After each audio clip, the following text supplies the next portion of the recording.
Hello and welcome back to the Abundant Living University. I'm your host, Glenn Ullman. Today's topic really talks about just how we make money as people and as companies and how we value that work. Many of you know I have two children who are currently working or trying to get a job. My 16-year-old Andrew is in need and pursuit of income to buy a car someday. And my daughter Ailish, because she loves horseback riding, needs new tack material. She's already bought her own saddle with her own earnings. But it reminded me of something that Brian Wesbury, a wonderful economist, just wrote about valuation in the markets. And he looked at what companies are actually earning. You know, my kids don't want to work for minimum wage, so they're always looking for ways they can make after-tax dollars greater than minimum wage. Well, companies really are no different. And we have something that hasn't occurred since the late 1970s in terms of the earnings power of U.S. corporations. In the second quarter just ended, U.S. companies made annualized after-tax income, earnings, of about $760 billion.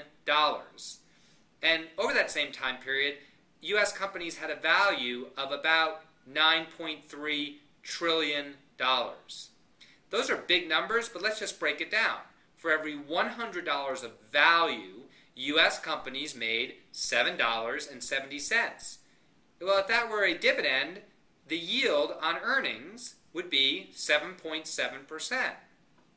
So let's compare that to what the yield is on the money that we've got in our bank accounts. Less than 1.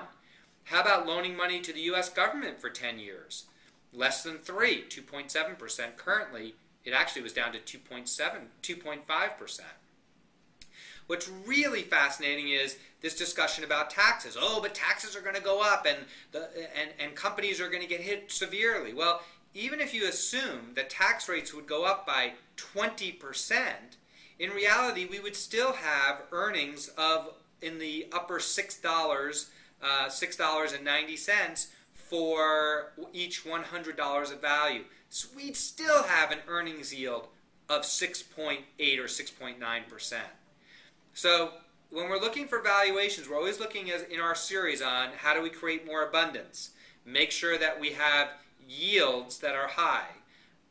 In terms of living, the more abundance we have, the more things and the more balanced we feel, the more confident we feel. And in terms of university, I've recommended it before, but I would recommend it again. Brian Wesbury's book, It Isn't As Bad As You Think. Brian writes from the right of center. You will love this book. He writes in a clear and understandable way. As always, we welcome your comments, and we hope to see you again here soon.